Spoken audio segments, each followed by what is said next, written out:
JD Talking Sports. We're live. I just got something from the company of Jace, from Josh, Aaron, and Rob, or as I call him, Podcast Rob, because I have Broccoli Rob and I have Podcast Rob. So I decided to differentiate the two guys. And that Doc Rivers is now the head coach of the Bucks. How do I feel about this?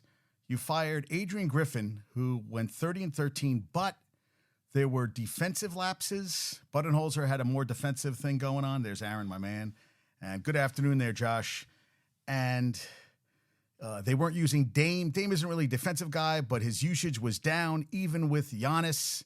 They weren't really running the offense. Giannis said they didn't know what they were running play-wise, and even though they had played well, they didn't win the in-season tournament. People are pissed off about that. Giving some love during his lunch break. Thank you, Aaron, for that one. Yeah, the thing that stuck out about Adrian Griffin that I read a lot of articles and I could get into the nuances of basketball, but basically, yeah, the defense, they're getting shredded, giving them a lot more points. This is a team that wants to win a championship, not just to get to the playoffs. Your window's always closed. They have Robin Lopez, who really isn't playing, and I forget the other. They have two older guys that are taking up spots that really aren't contributing to the team. And, Lillard is, 30? How old is Damian Lillard, by the way? Damian Lillard is not a young man anymore. Damian Lillard age, he's not a youngin'.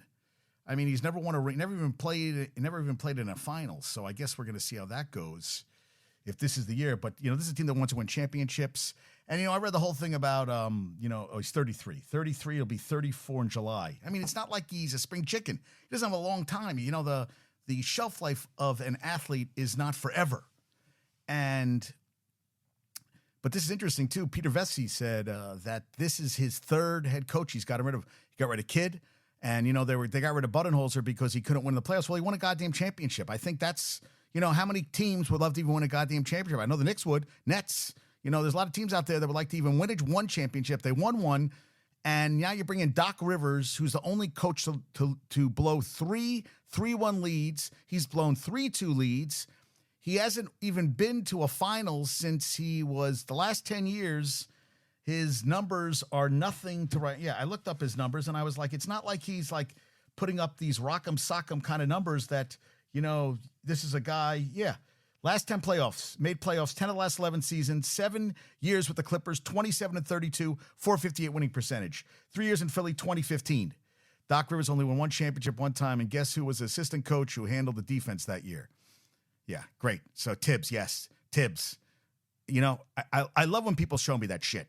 Oh my God, he was the guy who led the defense. You see, you're explaining to me what Tibbs is. Tibbs is an assistant coach. He is not a head coach, Rob. That's what I always feel about these guys.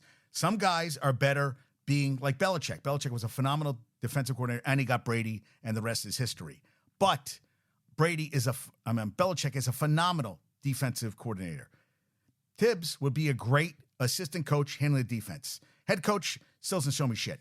And the year he should have, what's his name, blew out his knee, and that was the end of that. Yeah. Every coach needs good assistant coaches to win. That is throughout the line, throughout history of sports, of everything. Any executive, job, anywhere, you need good people working with you because you cannot do the job alone. It's a team effort. I agree. Yes. Yeah. And Aaron, what do you mean if he's a total fraud? You're putting him in a no-win situation. If he wins, he should win. If he loses, well, he should have won anyway. I don't know if I agree with that. And Doc Rivers hasn't done shit. As I just said to you.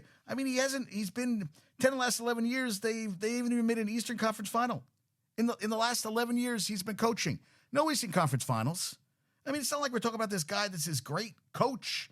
Yes, he's been good, but he should be in the booth and should be done coaching. That's not the guy I would brought in to coach at all. I just don't, and Adrian Griffin, I saw some, he has interviewed, what did I read this in the Yahoo? That he has interviewed for 13 jobs. Is that the right number? I want to make sure I get this right. He has interviewed for 14. He interviewed for a head coaching job 14 different occasions in the span of 13 years. 14 jobs. He didn't get one job. That something says something there. 14. Why did he not get a job? And Giannis didn't. The management wanted Nick Nurse. Giannis didn't. He pushed for Griffin, and now you're pushing Griffin out the door. So Giannis, little egg on your face, dude. This is the guy you wanted, and it didn't work. You didn't like his defensive philosophy. You didn't like his kick. He didn't have game plans, and he didn't do good in-game. What's the word we're looking for? In-game management. Decisions, play coaching. Okay, so what? Damon, Giannis, and Middleton and Lopez. How much more talent do you need? That Aaron, it's 4 guys. It's 4 guys. You have no bench. You have no bench. You need some depth on the bench. I can't even talk today. You need some depth on the bench. Say that 5 times fast. Yeah. And Rob says, I don't understand recycling coaches that have proven time and time again that they don't elevate their teams.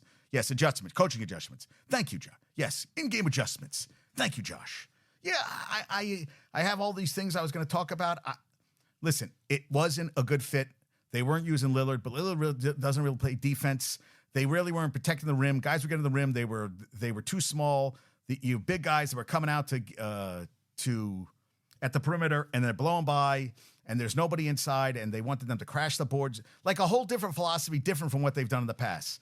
Well, if something works and you have Giannis and everything, well, work in the past, you work in the past. And the thing about a good coach is he sees the players he has, and he doesn't bring in his philosophy. Well, this is how I do things. You see the talent you have in front of you, and you make it work that way. That's what a good coach does. He doesn't come in with like, oh, I have this. This is how I want to do things.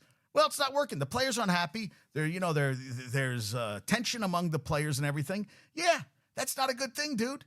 Not good at all. So I see this, and I'm like, holy shit, man.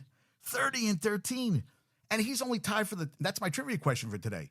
He is tied for the 3rd fewest games of an NBA coach. He's not even, there's 2 guys ahead of him that coached even fewer games in the NBA and got fired.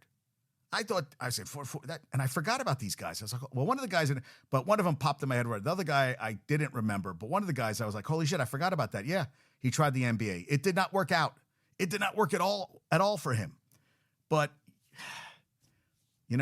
okay, so today, you know what? I've been feeling as you go through waves of emotions, and I watched Bye Bye Barry, which Rob told me nothing new.